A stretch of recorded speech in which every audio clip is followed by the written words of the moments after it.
un sancocho de quistes, adenomas, granulomas, abscesos. Han hecho toda una sola unidad que es realmente ilógica, podría ser separado, pero las autoridades de la universidad todavía insisten en que todo es igual, pero no es igual. El aspecto es diferente. Pero bueno, seguiremos haciendo esto hasta que nos haga caso. Todo, el hígado, por ser un órgano grande, espacioso, puede albergar masas sin que el paciente se percate, sin que se dé cuenta muchas veces. La enfermedad poliquística hepática, un paciente está con sus quistes ahí, y muchas veces hace su vida normal y uno hace una ecografía y encuentra de casualidad el quiste. Hace las pruebas hepáticas, son normales. Entonces, eso, observarlo, no dejarlo tocarlo.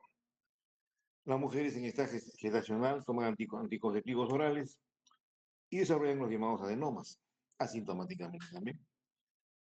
No trae mayores problemas, pero a veces puede haber ruptura de ese adenoma, va a sangrar y o crecer muy rápidamente y ser sintomático.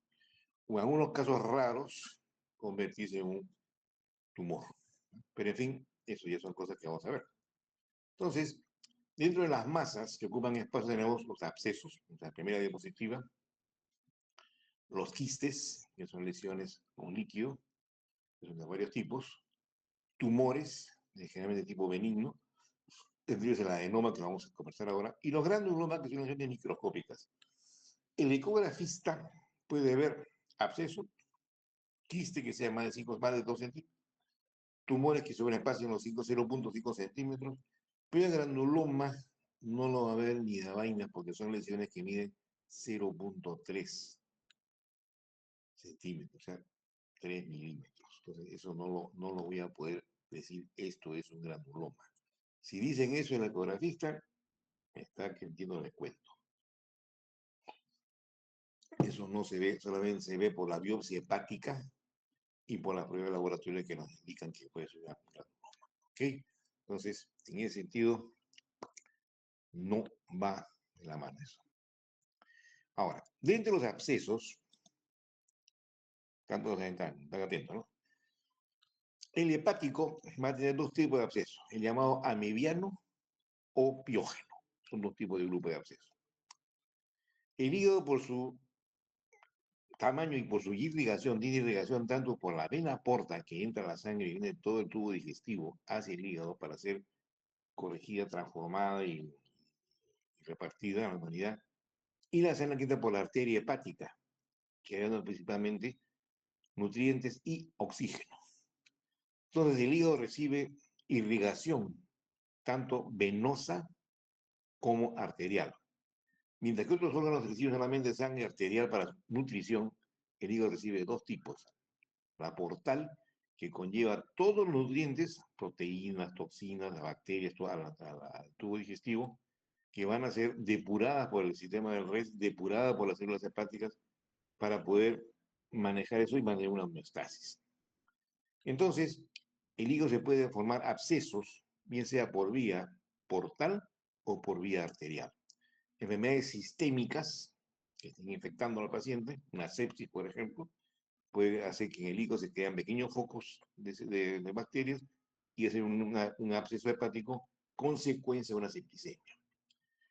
Endocardite bacteriana, que es una enfermedad valvular en la cual se diseminan pequeños trombos sépticos, van a poder caer en el hígado hacer un absceso hepático por consecuencia de una endocardite bacteriana. Entonces el hígado es prácticamente blanco de cualquier tipo de infección sistémica o localizada del sistema digestivo que se van a sembrar en este órgano. Ahora, eso es lo que es la parte de abscesos. El absceso hepático, como dijimos Daviano, generalmente va a tener como síntomas tres cosas básicas: fiebre, dolor con el superior derecho, hepatomegalia e ictericia. ¿Esto cómo se le podría catalogar desde el punto de vista semiológico? ¿Qué me dice por ahí, Orina? ¿Qué se llama esto? Fiebre, ictericia y dolor.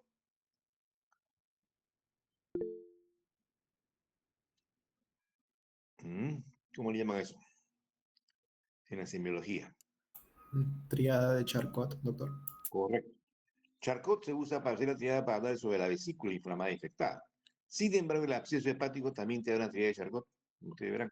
Entonces, la triada de Charcot no es patognomónica, como dicen algunos autores de eso, sino también esto, el absceso hepático también puede haber eso.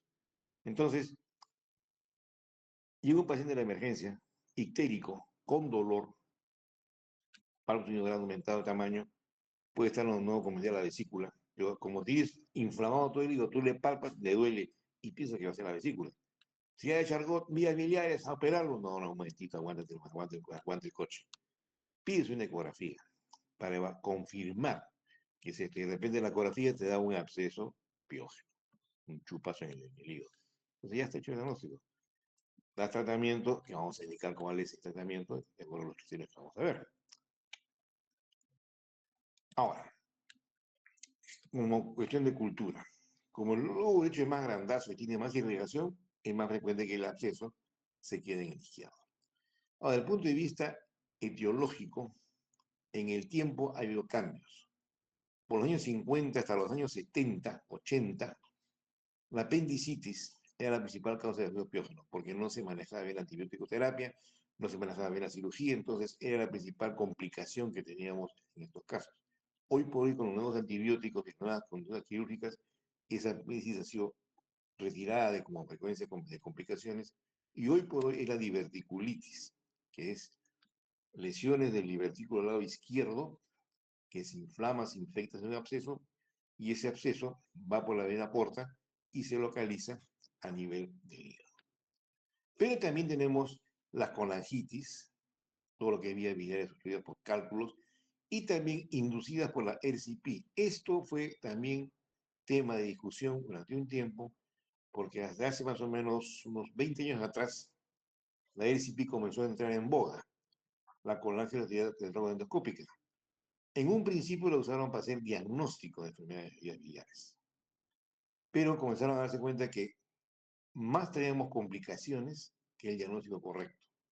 Y cuando apareció la colágeno de resonancia, prácticamente la endoscopía, la colangiografía endoscópica pasó a un segundo plano solamente para hacer tratamiento terapéutico y sacar las piedras o colocar stents en caso de estenosis o drenaje de las vías biliares. Entonces, esta prueba ya no es diagnóstica hoy por hoy y está proscrita para ser diagnóstico. La colangioresonancia en este momento es la prueba de elección cuando la ecografía no es contundente. Si la ecografía me dice vía biliar dilatada, pero no encuentro piedras, entonces el siguiente paso es colangioresonancia para ubicar dónde está la piedra. ¿Correcto? Entonces ya el CP, ya en este momento, ya puede haber algunos casos de complicaciones, pero ya son menores porque ya con los nuevos equipos, la pericia de los médicos ha hecho que ya esto sea una causa menor de colangitis. Una infección abdominal cualquiera que sea, por el drenaje venoso, puede acabar en un absceso hepático. La septicemia por la vía arterial también puede ser. Y traumática, cuando hay accidentes de tránsito, se forma un hematoma, ese se puede infectar. Balas, cuchillo que entra a la vía abdominal, puede tocar el hígado, lacerarlo, puede ser un absceso hepático a tiempo. Entonces, hay varias causas. Ahora, el inmunocomprometido que tiene una infección, un diabético, un paciente que tiene SIDA, tiene más tendencia a ser un absceso hepático que un paciente que no tiene inmunocomprimido, que no es inmunocomprimido. Entonces, hay que tener en cuenta esto, ciertas patologías, si el paciente es o no diabético, ve si no tiene problema de SIDA, ve si no está tratamiento inmunosupresor, por ejemplo, el paciente que está con lupus y recibe corticoides para el lupus, una infección cualquiera que esta sea puede acabar en muchos piojos en este paciente. Entonces, hay que evaluar bien qué enfermedades debilitantes existen en estos pacientes que pueden conllevar a un piógeno como una complicación de una infección simple, que son más predispuestos a esto. Ahora, como dije, el cuadro clínico es fiebre, 90%. La ictericia es un poco menor, de 30 a 50%, menos de la mitad hace ictericia. Lo que sí es dolor abdominal o el superior derecho y la puño percusión hepática es positiva. Ahora, La puniopercusión hepática se hace con cuidado, con la conciencia, no meter un puñetazo porque va a doler la liga de todas maneras. Es un movimiento suave en el cual yo provoco que el hígado vibre entre la barriga, se mueva. Y como está suspendido por los ligamentos y está suspendido por la cápsula de gliso que está inflamada, va a haber dolor al movimiento del hígado. Entonces, ahí es puniopercusión hepática positiva, sospecha de que tenga un paciente con absceso de piógeno. Imágenes, entramos y podemos solicitar. Entonces, ¿qué le pido? Lo básico. Hemograma para ver si hay leucocitosis, de la izquierda. Un perfil hepático que va a demostrar bilirrubinas elevadas. Como estamos inflamando el hígado, vamos a TGP, TGO va a aumentarse. Como tenemos problemas obstructivos de la vía secundaria a la infección y inflamación, GGTP y alcalina van a estar elevadas. Y lo que va a ayudarnos mucho es el estudio por imagen, la ecografía abdominal o la tomografía con contraste. Siempre contraste se pide previo glucosa urecreatinina normal. Porque este paciente está séptico, por ejemplo, por la presión hepática, una sepsis severa, y tiene creatinina de 1.6, 1.4, ojito, ojito, no le meto tomografía porque es peligro.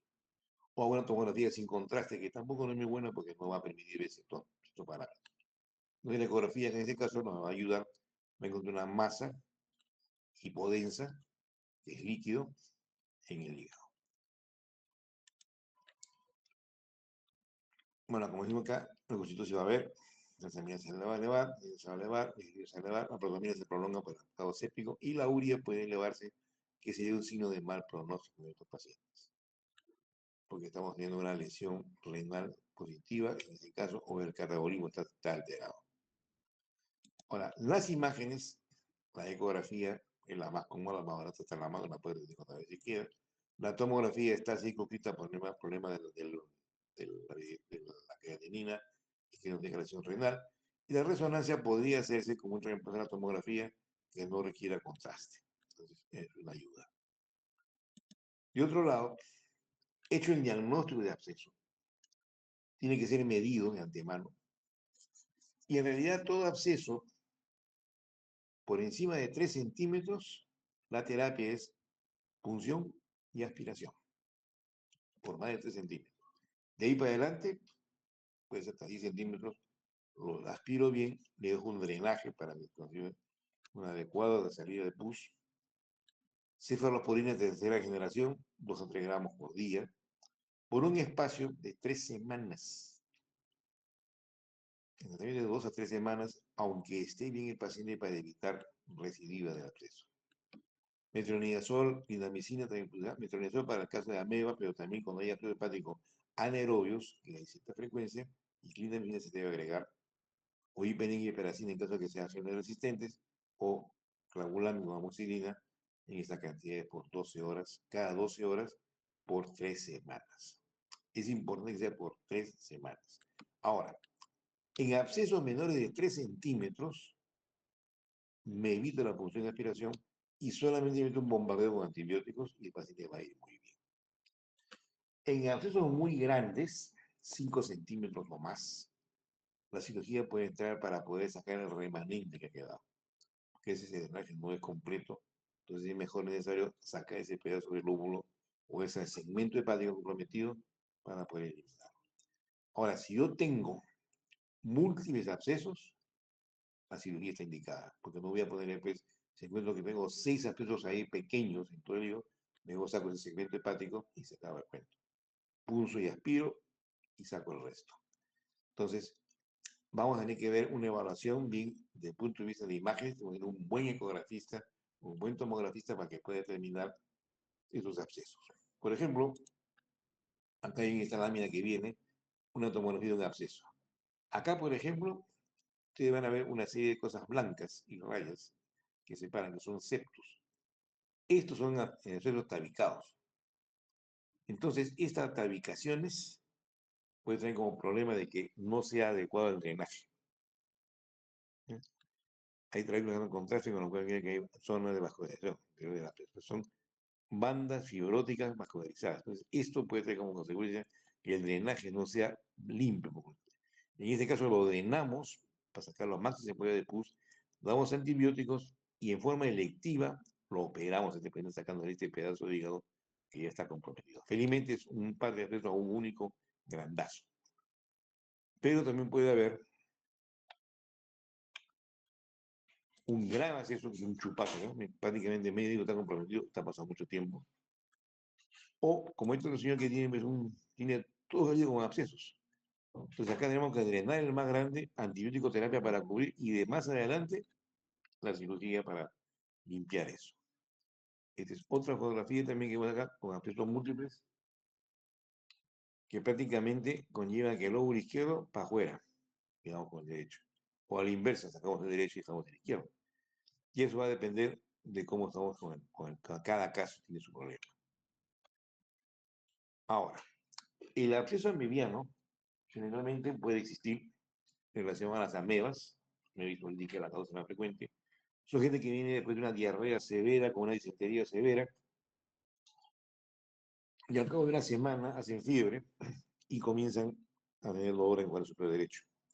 La ecografía va a revelar una masa única, son abscesos únicos, y con la histología para ameba, y tenemos sospecha que viene de una zona endémica de ameba, y si tenemos una historia de diarrea aguda con muco y con sangre, y hacemos una serología para ameba y sale positivo, eso debe ser también drenado, y usamos metronidazol por el espacio de 15 días a 10 días. Metronidazol endovenoso. Con esa manera manejamos los abscesos hepáticos, ya sean piógenos o amebianos, que son los más comunes. El otro tumor, digamos, lesión que ocupa espacio, es el llamado adenoma hepático. Entonces, son lesiones generalmente benignas y se ven mujeres en estado de reproducción que consumen anticonceptivos orales por largo tiempo, más de 2 años. Estos son generalmente asintomáticos, pero en algún momento pueden ensangrar. Para los varones que se meten a hacer levantamiento de pesas o están en el gimnasio todo el tiempo, para mejorar su capacidad muscular, su capacidad de, digamos, de rendir, usan anabólicos esteroideos. Pueden también hacer adenomas hepáticos. Y también pueden complicarse con dolor, del lado hipocondrio derecho, o sangrado si este tumor crece demasiado y se rompe. Entonces, en ese caso, le pido un estudio por imágenes y me salen estas bolitas, ¿no? Tremenda pelota que tenemos acá. En un control postoperatorio, vemos el adenoma, que es una tremenda masa, a veces con necrosis en el centro, pero tiene que ir a patología de todas maneras porque grandes adenomas podrían tener foco de neoplasia. En ese caso hay que estar bien seguros para, sobre todo el pronóstico de la paciente. Este ya es un hígado que al menos acá hacemos todo porque aquí se abrió. Esta es la zona de la vesícula, que es un gran adenoma que va a tener sangre y tener problemas. Ahora, el otro más ocupa espacio, es decir, ahora, generalmente los adenomas, como pronóstico, es bueno, y si lo encontramos, el tratamiento es suspender los anticonceptivos orales. Y eso tiende a revertir y a desaparecer. Entonces, el tratamiento es básicamente suspender la terapia de tipo anticoncepción, cambiar a otro método, ya sea por ligadura de trompas o uso de espiral, y luego la esposa de vasectomía, y eso va a depender de cada persona. Volviendo al tema, los quistes hepáticos, que son lesiones muchas veces congénitas, son en su gran mayoría benignos y son por lo general asintomáticos, como dije. El paciente está con sus quistes y no se da cuenta. En algunos casos, cuando este quiste comienza a crecer, por alguna razón del momento que no se conoce, o estar cerca del plexo, de la zona de la drenaje de la vía biliar, pueden producir quistes, pero son los más infrecuentes que puede haber. Yo pido un estudio por imágenes y en la siguiente veremos el hígado lleno de quistes. ¿Están ahí? El tratamiento, si no hay ninguna clínica en ese paciente, si no hay ninguna alteración de las funciones del perfil hepático, se le deja. Hemos tenido casos en los cuales son como este de acá, pasan a pasan a la siguiente lámina, prácticamente el hígado es un pedazo de una lámina delgadita, pero aunque parezca mentira, le pedimos a los pacientes las pruebas de función hepática, protrombina, albúmina, es completamente normal. Si en el drenaje de la vía biliar es normal. No sé cómo harán esto, pero no hay ninguna consecuencia ni de insuficiencia hepática. Ellos se llevan su vida tranquila. Solamente son manejados quirúrgicamente cuando son sintomáticos, dolor o malestar. No se toca. Aquí los que van a la cirugía van a tener un hígado con este aspecto, lleno de quistes, bolitas ahí, observarlo. Se puede hacer una punción de vez en cuando, pero vuelve a crecer. El que sí tenemos que manejar con cierto cuidado es el quiste diatídico. Es una enfermedad muy común en Uruguay, Argentina y nosotros. Sobre todo aquellos que son comedores de vísceras de animal. Uno se come una chanfainita, que es pulmón, mal cocinada, se va a comer los escólex del quiste diatídico y va a ser una hidatidiosis. O aquellos que tienen su perrito en la casa que no es un perro muy limpio, sobre todo perros que están cerca del ganado, y le meten un besito en el hocico, el perro se vea lamido, se ha lamido el trasero, y ahí tiene los quistes en el trasero, pasa la lengua y se lo pasa al dueño. Entonces, a los perros que viven ahí hay que darles tratamiento para eliminar los escoles para que no contagien al dueño.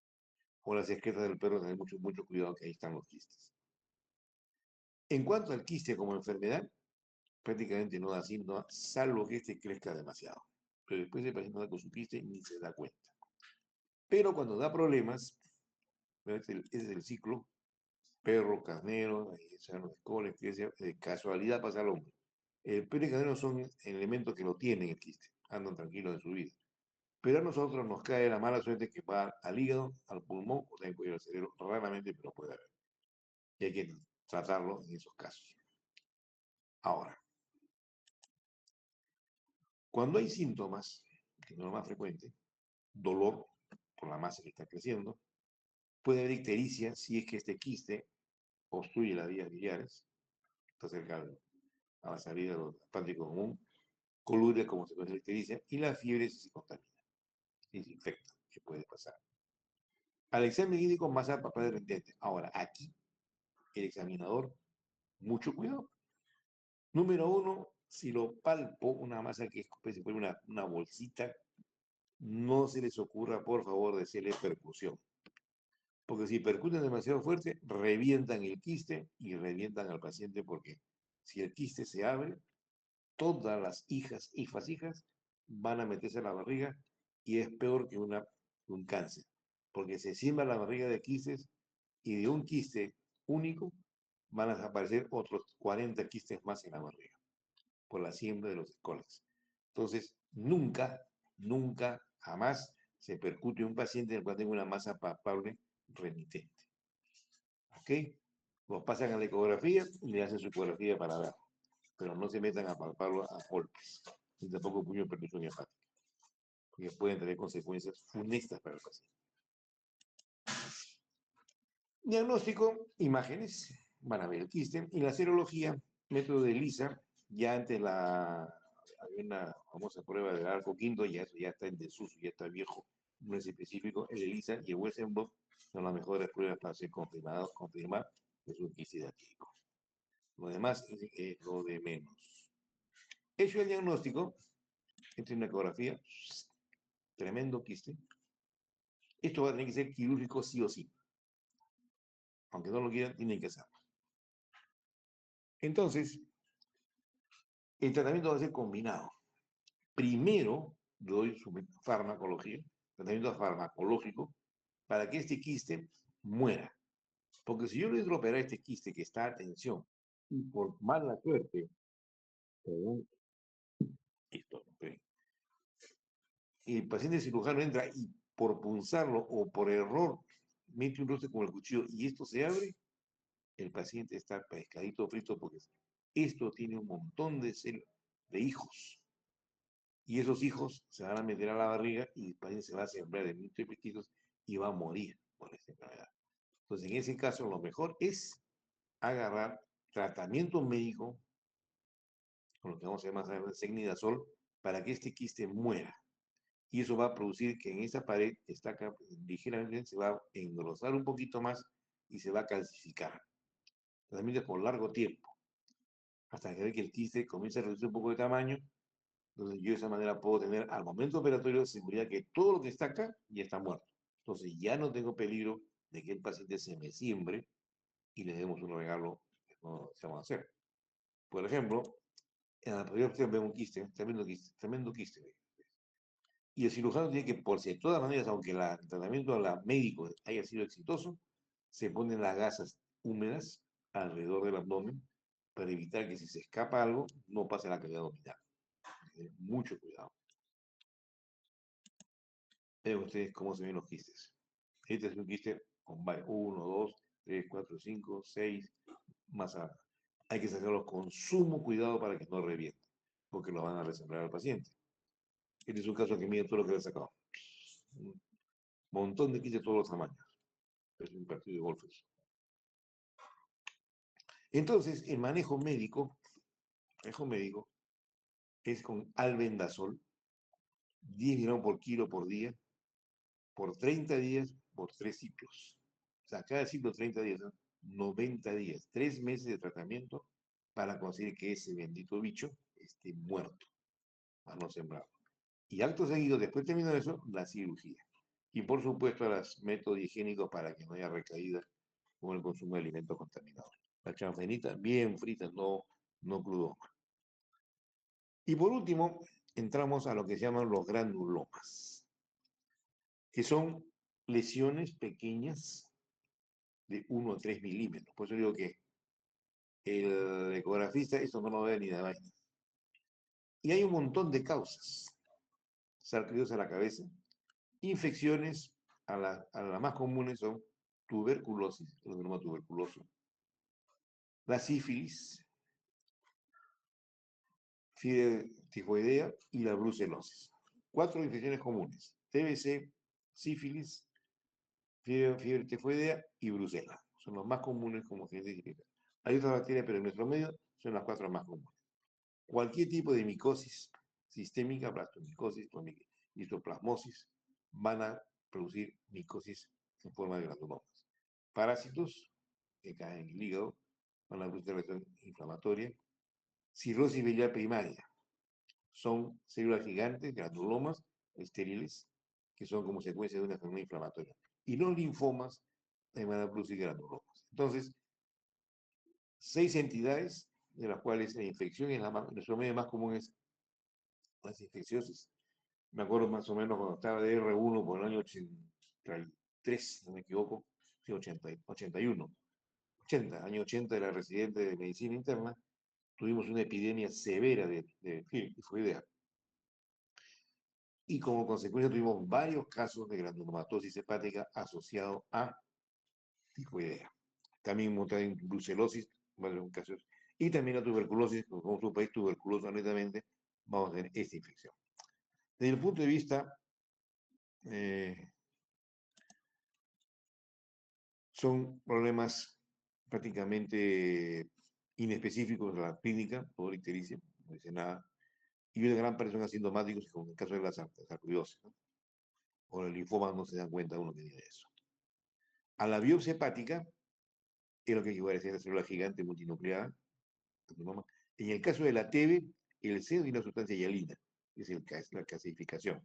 Eso es prácticamente patognomónico de una tuberculosis.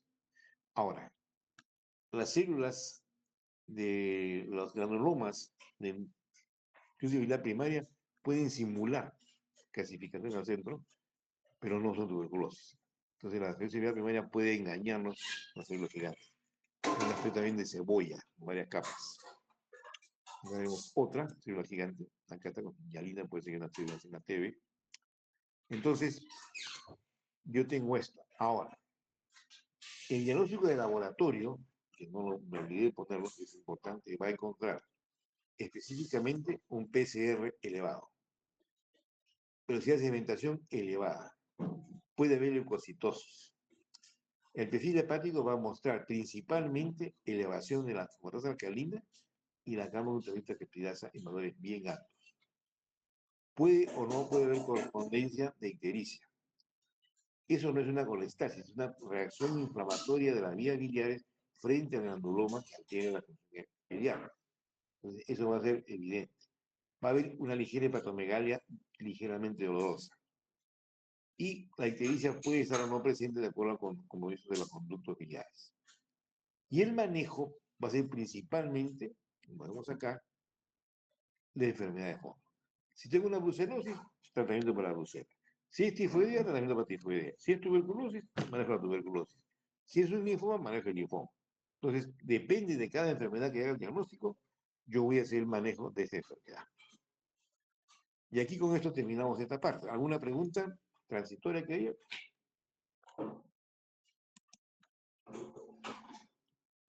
¿Alguna pregunta?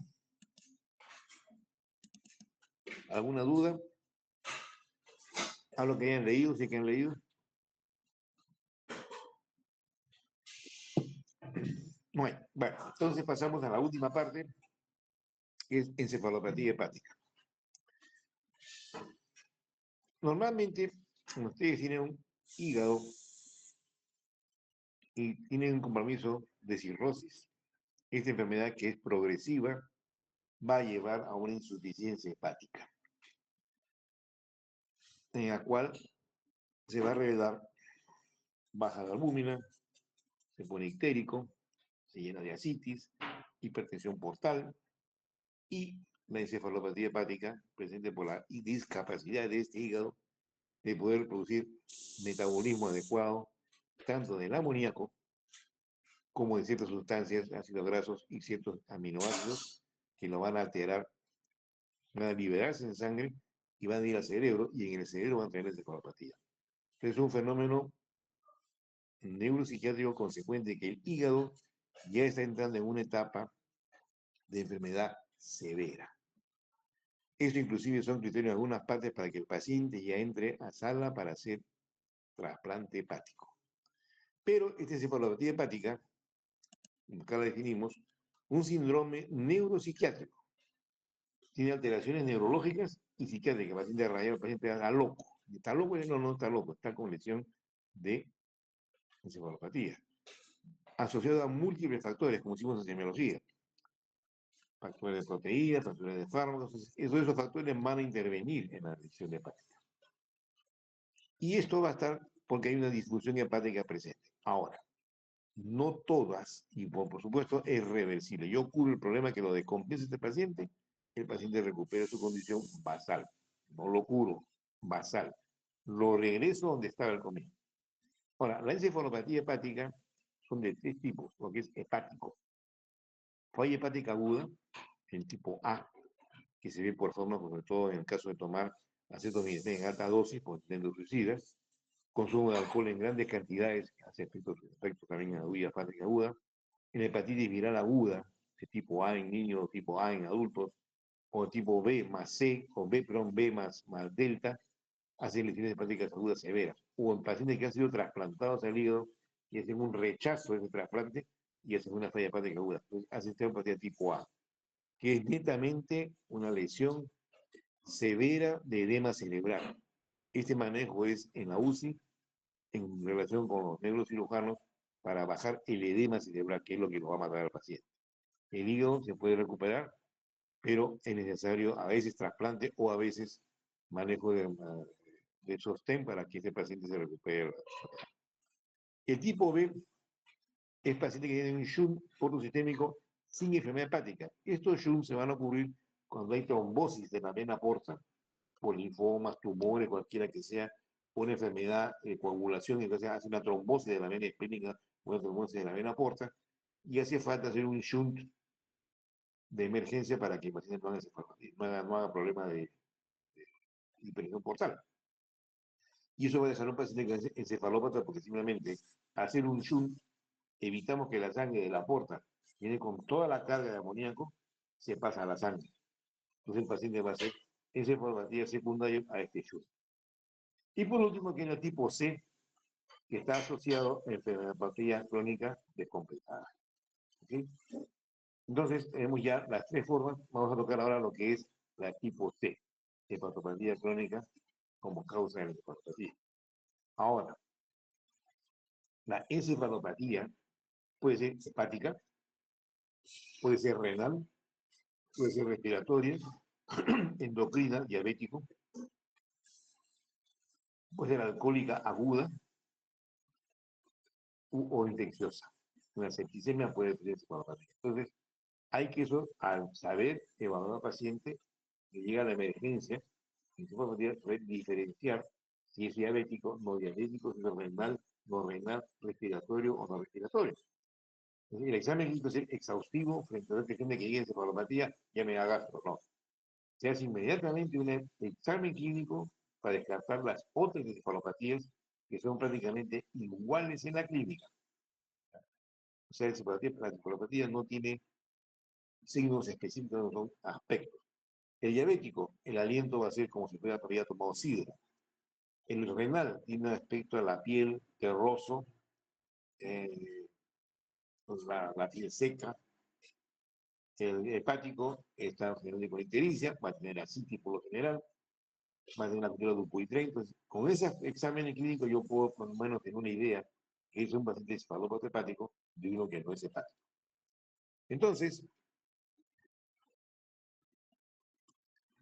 acá lo que pregunto yo es lo siguiente. ¿Chupa o no chupa? ¿Borracho o no borracho? Eso lo va a decir la familia. La familia no lo va a aceptar. Hepatitis B, hepatitis C, el consumo de fármacos, para ver si esto han llevado a una cirrosis hepática por descompensación. ¿Qué toma de medicina, señora? Yo tomaba valproato, ¿vale? Toma anticonvulsivantes, puede ser posible. Toma fametil dopa, que es para la presión, que ya felizmente se sacó de la farmacia, pero puede estar tomando ese medicamento. Esos hacen cirrosis silente y la insuficiencia hepática es más progresiva. Y debo descartar nefropatías crónicas, uricatinina, glucosa para diabetes, neurológica, un examen, preguntarse cómo es que toma de medicamentos, que la va a comer, consumo de carne a la dieta. Generalmente el paciente cirrótico está proscrito de comer carnes rojas, pero a veces en el afán del paciente del apetito, se puede a veces con la gente, se tomó un lomo saltado, o se comió un hígado saltado, o se fue al mercado y se comió una champainita pura fibra animal, entonces eso le produce una descompensación. Y el TEC puede estar también metido en el problema de encefalópatas. Uno es, si es un borrachito, sale de la cantina en una bomba atroz, no sé ni cómo se llama, y se va de cara al piso. Entonces, es un alcohólico que puede estar con una hepatopatía crónica, pero que además de eso se regaló con un traumatismo encefalocraniano. Entonces, podemos preguntar si este paciente viene en estado de coma por el traumatismo craneoencefálico o por el alcoholismo o por la encefalopatía hepática.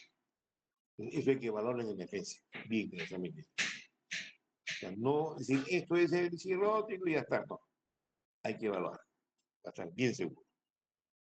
Entonces, en el examen clínico, del cirrótico tenemos que buscar spiders, llamadas telangiectasias, hematomas, a ver si es que hay un problema de sangrado por la coagulación alterada. El tinte histérico, icteríceos, y eso le va a ayudar, es un cirrótico descompensado. Clínicamente hay que buscar ¿qué? Mano de contractura de Dupuytren. ¿Qué es esto? Es una tendinitis del fascia, que me usted acá el tendón del dedo anular, y acá se levanta en la palma de la mano como un cordón. Eso se ve en alcohólico crónico, sin que sea, digamos, consecuencia de extenso, pero es una secuela del paciente alcohólico crónico con enfermedad cirrótica hepática por el alcohol. Entonces, buscamos eso. El segundo punto, ginecomastia. Glándula mamaria desarrolladas en varones. Las parodias que están prominentes que es por alcoholismo. La evidencia de asitis, asterixis, rigidez muscular, reflejos y el lenguaje, que veremos más adelante qué es lo que pasa. En cuanto a la ginecomastia, es el aspecto de este señor. Ahora, dato de ginecomastia solo vale para varones, porque en las mujeres, lógicamente, esta chica, por ejemplo, tiene hermosa ginecomastia, malas siliconas, pero eso no tiene valor en la mujer. Porque una mujer cirrótica con las mamas normales. ¿Por qué? Porque la ginecomastia en el hombre es potencialmente por alteración del alcohol sobre las endocrinas. Entonces va a tener cierto feminismo en este caso. Puede tener pérdida del vello pubiano, pérdida del vello axilar y todo lo demás, pero eso ya es dependiendo de la cosa. O también, eres un pecho normal, eso no es ginecomastia en ninguna parte del mundo, es super desarrollo muscular por pesas y además anabólicos. Esta condición muscular generalmente no se puede conseguir normalmente, este con ayuda de esteroides. Así que, y consecuencias adenoma hepático, lesión renal, lesiones pancreáticas y tumores. Y además impotencia sexual. Ahora, volviendo al tema de encefalopatía, estas son las 5 entidades que tenemos que buscar en las encefalopatías. Renal, diabética, pulmonar, degeneración cerebral, puede ser también por el alcohol, y encefalitis de cualquier tipo, viral o bacteriana o química. Esto eso se ve en el cuarto de emergencia. Si tengo mis dudas, una punción lumbar va a ser importante para ver, y siempre echado de costado, nunca sentado porque lo pueden clavar. Ahora, la encefalopatía hepática es la revelación de que el hígado ya está en las últimas consecuencias. Y hay varios tipos. Antiguamente, Child-Pugh hablaba, bueno, Child-Pugh no tiene que ver nada. El estadio de la grado 1, 2, 3 y 4, ese era clásico. Pero se ha encontrado ya hace más de 10 años atrás el tipo 0 en modo subclínico. El paciente no tiene ningún signo, pero son personas que han notado cierto deterioro en su capacidad intelectual. Por ejemplo, el señor va a una conferencia y se queda dormido rápidamente, como la mitad de ustedes que están ahora dormidos en estos momentos. No hay buena atención. Si es un tipo que manipula cosas finas, por ejemplo, uno que es dibujante, nota que sus dibujos no son tan perfectos. El que maneja computadora o teclado, nota que a la hora de escribir hay muchos errores que tienen al escribir. Escribe más lento que antes. Y en la parte de gente obrera, los que manejan martillo y clavo, al no poder coordinar en forma adecuada por el problema de encefalópata, se rompen la mano, se clavan los dedos, se sacan los dedos con el martillo, y aquellos que manejan las sierras automáticas se sacan los dedos porque simplemente no coordinan bien. Pero son cosas tan finas, pequeñas que no pueden hacer. Entonces, ese se llamó estadio cero subclínico en que no hay nada. ¿Cómo lo voy a encontrar? Haciendo estudios neurológicos, de estudios de coordinación, de la mano, oreja, oreja, nariz y mano, dibujos de ciertas cosas, que dibujo una estrella, que dibujo una casa, que dibujo un animalito, y van a ver que el trazado es completamente irregular. Estos pacientes son tratados inmediatamente, no hace falta que se lo hospitalicen, pero si notamos que este señor está progresando en este de 0 a otros casos que va a entrar a 1, mejor se queda internado en el hospital para buscar. Y se hacen las preguntas pertinentes, tomó medicamentos, tiene infecciones, toma diuréticos, y esas son las consecuencias que vamos a ver más adelante, que son los desencadenantes. Tenemos ciertos factores, la urea, alcaplanos, que van a estar alterados, pero es importante saber reconocer los llamados factores desencadenantes. ¿Cuáles van a ser? Proteínas. Una dieta inadecuada, mucha proteína, comió carne, comió hígado, comió carnero, se arrimó, por ejemplo, un buen pedazo de morcilla o una parrillada, va a ser encefalopatía. Paciente que llega a la emergencia con asitis y el internista dice que sacar esto rápidamente y le mete endovenoso, furosemida, en alta dosis el paciente va a orinar un montón, pero a la media hora va a estar en asterixis, despidiéndose del médico, porque el ciclo hidroelectrolítico abrupto conlleva que el paciente haga una encefalopatía. Paciente que va a llegar con una infección, cualquiera que ésta sea, va a ser un periodo un estadio de catabolismo, y esa infección va a desencadenar la encefalopatía. Pacientes estreñidos, no ocupó 3 días y hace encefalopatía. Hacen un tacto rectal que es importantísimo en la emergencia de todo paciente que esté con encefalopatía, hagan un tacto rectal, pues si se encuentran un taco de ese en el trasero, en el recto, le hacen un enema y el paciente se siente y se pone a conversar todito, como si no hubiera pasado nada. Entonces, es importante el tacto rectal para demostrar, uno, evidencia de heces en gran cantidad, y dos, sangrado digestivo que nadie se dio cuenta y encuentro melena. Entonces, cosa que no lo hace nadie. Yo estoy cansado de decirlo a los internos, cuando un paciente llega a la emergencia de encefalopatía, hagan tacto rectal para seguir el diagnóstico, uno, de fecanoma impactado, 2, de sangrado no evidente que no pasó en la historia porque puede estar en encefalopatía, no sabe qué es lo que pasa, no se entera cómo están las cosas. Entonces, es importante el examen tacto rectal, parte del examen clínico, que nunca lo hacen, ni el mismo gastroenterólogo lo hace, carajo. Pero así es, pues. Ahora, los estadios clásicos de 1, el cirrótico encefalópata está eufórico. Habla hasta por los codos, conversa con todo el mundo, muy compañero. O entran en depresión, o hacen euforia y depresión. O sea, un rincón, no hablan con nadie. El sueño se le altera en el sentido del patrón de dormir. Duermen de día y salen de noche. Entonces, es una de las causas que estos pacientes van al psiquiatra para que les dé un tratamiento para que el paciente duerma de noche. Y si el psiquiatra no se ha percatado de este problema de cirrosis, le va a dar un relajante, le da una benzodiazepina, y de estadio 1 lo mandamos a estadio 1, 2 o 3, porque lo van a imprimir por la benzodiazepina, que es una de las causas también de descompensación. La familia, dale un Urbadán para que no te moleste, ¡pam! Lo mandaron al diablo, cuando llega un diablo 2. Clínicamente voy a encontrar temblor fino en las manos y la apraxia, que es incapacidad de poder articular la palabra. También hay una discapacidad en estos pacientes de poder realizar una orden. Tú le dices, agárrate el ojo, intenta y se va a otra parte, equivoca. Le dicen, pasa amarra los zapatos, no se los puede amarrar porque no es la coordinación. Entonces el paciente él quiere dar la orden de hacer lo que quiere hacer, pero el cuerpo, como está en alteración, no responde. O sea, las neuronas están alteradas, no puede hacer la acción, hacer que los músculos trabajen para que haga la orden que se le está dando. Entonces, ese se llama la apraxia.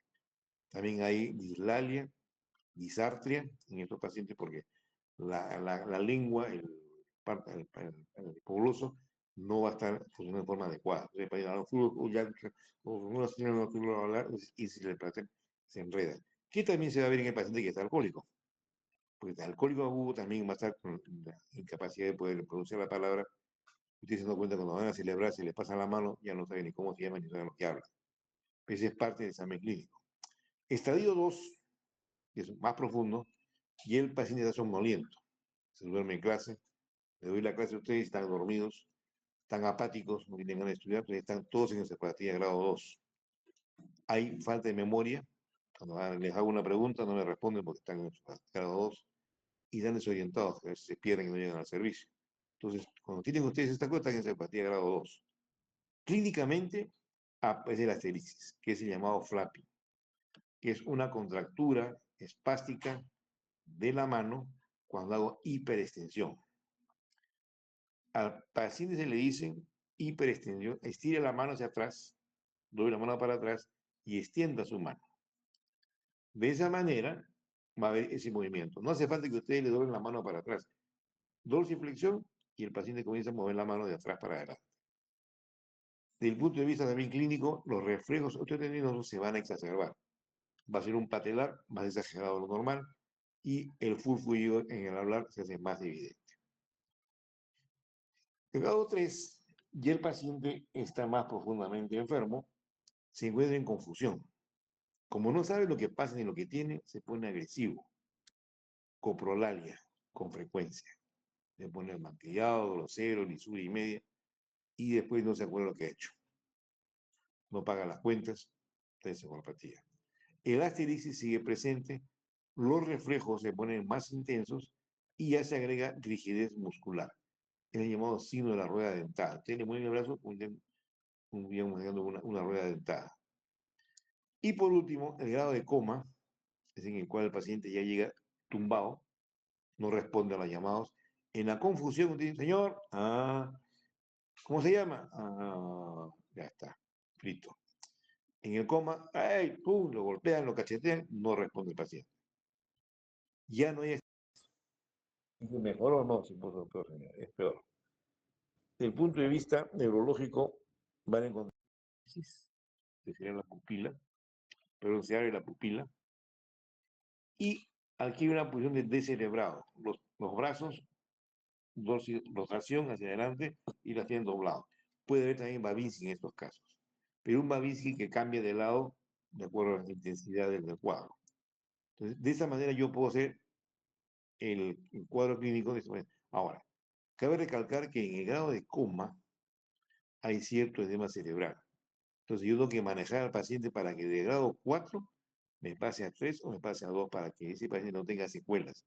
Si bien dijimos que la encefalopatía, el paciente se recupera, en el caso que tenga coma grado 4 y está mucho tiempo en grado coma 4, pueden dejar secuelas porque simplemente el edema cerebral produce lesiones por compresión del cerebro en la caja, dentro del cráneo. Entonces en el cráneo no se puede estirar y el cerebro se edematiza, se hincha por el edema que produce el amoníaco en este caso, y ese que hayan lesiones cerebrales. Entonces hay que hacer tratamiento de inmediato para sacarlo del 4 al 3 o al 2, que en estos casos no tenemos edema cerebral. Eso lo hay que hacer siempre. De la prueba de laboratorio para confirmar hemograma, la glucosa, más otras separaciones, el perfil hepático y la protrombina, que siempre está súper prolongada. Esto es la orina para buscar infecciones urinarias, la ecodominal para ver si no hay otras cosas más, la placa torácica, una infección respiratoria, y la paracentesis cuando tengan ascitis para descartar una entidad que es frecuente en estos pacientes, que es la peritonitis espontánea, que es causa también de encefalopatía. Entonces tengo que irse para paracentesis, hago punzo el hígado, perdón, el abdomen, saco el líquido acítico y lo mando a hacer un citoquímico. De esa manera puedo decir que no hay. Si encuentro polimorfos nucleares, más de 300 células polimorfos nucleares, hay que hacer antibióticos inmediatamente porque la causa, una peritonitis espontánea, como es causa de una encefalopatía. Curan eso y está bien. Ahora, el manejo. Ya prácticamente estamos llegando ya a las últimas. La lactulosa la usamos desde que yo estudiaba medicina. Año 81, ya estamos en 73. 73 prácticamente, son 30 años, 50 años de lactulosa, no han cambiado en nada. 3 gramos por día, en tomas separadas. Y consigo yo es que me haga al paciente 2 a 3 difusiones pastosas, semiformadas. Así debe paciente ocupar en su vida. Y el paciente se debe quedar con lactulosa prácticamente de por vida. Uno es para que no esté obstruido, no se estriña, y dos para limpiar el colon de las bacterias gestoras de amoníaco. Porque se sabe perfectamente que el hígado, el amoníaco que viene del colon, lo metaboliza a urea, y la urea se va por la orina y se va por problema. En el caso de que el hígado es insuficiente porque ya está en las últimas consecuencias, el amoníaco va libre en el abdomen, pasa el hígado, pasa al sistema, la suprahepática y se va al cerebro y ahí crea los problemas. Edema cerebral, las irritaciones, también los famosos neurotransmisores. Entonces, todo eso lleva a cabo de que el paciente encefalópata persista. Entonces, la lactulosa es un medicamento que nos va a manejar. También se ha utilizado antibióticos que no se absorben en el tubo digestivo. La neomicina también se usaba por largo tiempo. Y ahora se ha agregado la rifaximina, que realmente es un poquito mejor que la neomicina, un poco más cara, pero tiene cierta ventaja. Algunos han propuesto lactulosa con rifaximina, podría ser. También polietilenglicol podría ayudar un poco. Pero bueno, no hay mayores cambios contra la lactulosa. O sea, la lactulosa queda como consecuencia el mejor manejo. ¿Cuál es el problema de la lactulosa? Meteorismo. Entonces el paciente se queja de meteorismo muchas veces. O a veces se le pasa la mano y hace diarrea. Cuando pasa eso se reduce la dosis. Convenientemente usan dosis de 10 miligramos, 3 veces al día, 30. La dosis máxima es 60 miligramos, 30 gramos, para evitar eso. Los frascos vienen ya calculados, me quedo como 20 gramos por cada copita, son copa y media, 2 copas diarias, cada 8 horas. De esa manera yo consigo esto. Ahora, el paciente cirrótico que ya entra en encefalopatía, me está diciendo que está en estadio final, y la encefalopatía es persistente, recae, al rato le vuelve a recaer, porque es una encefalopatía aguda, una vez, no, intermitente, que viene cada 3 meses, cada 3 meses, y la otra que por cualquier cosa persiste, va a indicar que siempre está en un estadio ya final, que es un aviso que este señor tiene que ir a trasplante hepático dentro de poco. Eso es lo que vamos a ver también en la parte cirrótica. Criterios para trasplante hepático. Hay que tener en cuenta eso porque si ya la enfermedad hepática, virus B, virus C, autoinmune o cirrosis viral primaria, la enfermedad ha progresado a tal punto que el paciente ya no puede más, porque la cirrosis viral primaria, yo con el uso de alcohólico, lo freno, lo aguanto, pero no evito la cirugía de trasplante a largo plazo. Entonces son pacientes que van a hacer trasplante sí o sí. El alcohólico crónico, cirrótico alcohólico crónico, el trasplante en estos pacientes es muy discutible, porque el borracho nace y muere borracho. Entonces, muchas veces el trasplante hepático en el alcohólico crónico, que hizo abstinencia por un año, le ponen hígado nuevo y se puede celebrar nuevamente. Y ese hígado sano que costó $500,000 prepararlo para la cirugía, se tira al tacho. Entonces, por eso en cirróticos alcohólicos generalmente no se da trasplante. Y por último, el tratamiento final de la cirrosis en encefalópata es manejo del proceso etiológico. Alcohol, la abstinencia. Si no hay abstinencia, no lo mejor. Y el paciente va a seguir igual. Las hepatitis virales B y C, el manejo pertinente, el tratamiento agresivo para lograr que el paciente ya no tenga inflamación por los virus. Felizmente el virus C ya está controlado en el 95%, el virus B estamos en 45-60%, pero bueno, pues es lo que tenemos en la mano. Y estos, bueno, si están comprometidos al trasplante, fármacos que producen fibrosis, esos fármacos deben ser suspendidos y no ser utilizados más. Ojo, si yo tengo el paciente alcohólico con fármacos, mayor va a ser la lesión. Entonces, alcohólico con fármacos es mal pronóstico. En la colestasis, cualquiera que sea la etiología, hace uso alcohólico a largo plazo y ver cómo responde. Algunos pacientes se logra controlar la enfermedad, controlar, no curar, a largo plazo. Tengo varios pacientes que estamos viendo que pues, después de 2 años de tratamiento, la enfermedad entra en remisión, pero ese paciente tiene que ser controlado y seguido a través de toda su vida. La autoinmune como causa de encefalopatía o cirrosis hepática, los esteroides están indicados con también los inmunosupresores en la mano, pero son pacientes también que a la larga tendrán en cuenta que van a tener que ser trasplante hepático, que es la cura final. Porque yo, en la cirrosis hepática, todo lo que hacemos, los shunts, la ligadura de varices, los diuréticos, la manejo de presión portal, son tratamientos paliativos a la enfermedad de fondo que es la cirrosis. La cirrosis que está progresando en su evolución, hagas lo que hagas, termina en trasplante hepático de todas maneras, por desgracia. Bien, con esto estamos terminando la clase. ¿Alguna pregunta?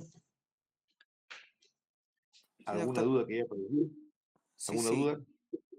Sí, en el grado 5 de la encefalopatía, el daño cerebral es Cuatro. irreversible. Cuatro. 5 no hay. 5 ya es el cajón. Ya, en 4. Regresemos para que veas. Regresa tu lámina al estadio. Sí, sí, verdad. Cero es su clínica. Del 1 al 4 son coma. El coma, hay coma A y coma B. El A va a responder al estímulo doloroso. En cuanto tú le peñiscas al paciente en la piel, el paciente hace una actitud de descenderse sacando de la mano. Y el B, tú le puedes clavar, abrir la barriga, cortarlo, pellizcarlo y no responde.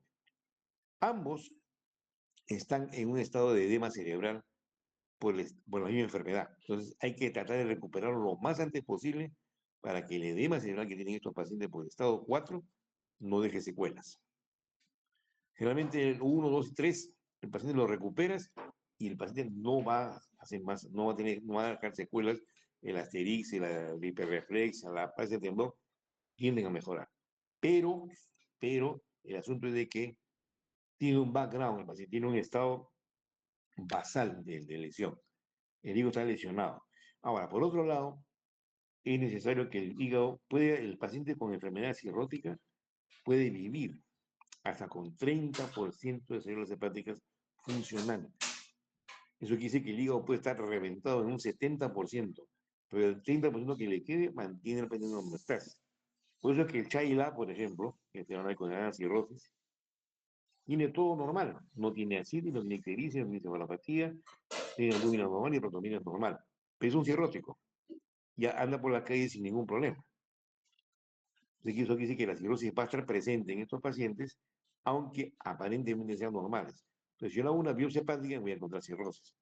Entonces, eso quiere decir que el hígado tiene una capacidad o un potencial grande de poder resistir las enfermedades y, entre comillas, mantener un estado de regularidad con una cantidad mínima de células hepáticas.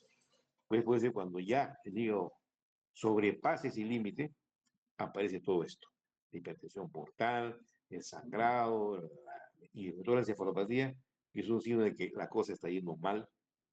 Inclusive, yo tengo un subclínico, que es un aviso que, aunque esté el paciente aparentemente normal, es un aviso que ya en cualquier momento se le pasa la mano y entra a estadio 1, 2, 3. Porque si la enfermedad de fondo no se controla, va a progresar, entonces ya de 0 pasa a 1. Ya queda un daño evidente en el hígado. Neurológicamente, toda esta situación es recuperable. Pero como digo, en el grado 4 hay que sacarlo como sea porque es paciente que va a ser edema cerebral. Y eso trae como consecuencia, más que nada, por la compresión del cerebro contra la caja del cráneo. ¿Después de la pregunta? Sí, doctor, muchas ¿Está gracias. claro? Ya. ¿Otra pregunta? Bien, entonces, con esto terminamos esta parte de recuperación de clases y mañana jueves lo que es el doctor Monge va a tocar úlcera péptica y lo que era disfagia y gastritis y estas cosas, lo va a hacer el día de mañana. Hoy día le tocaba al doctor Monge disfagia. Perdón, estoy hablando de groserías. Doctor Rodríguez no va a tocar eso. El doctor Monge va a tocar lo que es mañana úlcera péptica y cáncer gástrico de ciertas malignas, en toda la mañana, de 10 hasta las 2 de la tarde. Ya no recupere esa clase. La del martes de Pedro Monge la va a recuperar después, va a buscar un sitio especial. Y lo que es el comedor clínico, no hay problema, lo va a hacer Salazar y el jueves no hay más. Esperemos que no haya más paros en el tránsito. Inclusive me dijeron ahí mismo televisión que el tránsito estaba normal, pero ya pues ya estuve dada la orden, tenemos que cumplirlo. Entonces quedamos en eso, mañana, nos vemos mañana, así que voy mañana a las 9. Listo, entonces quedamos en eso. Hasta luego. Gracias, doctor. Buenas tardes. Nada,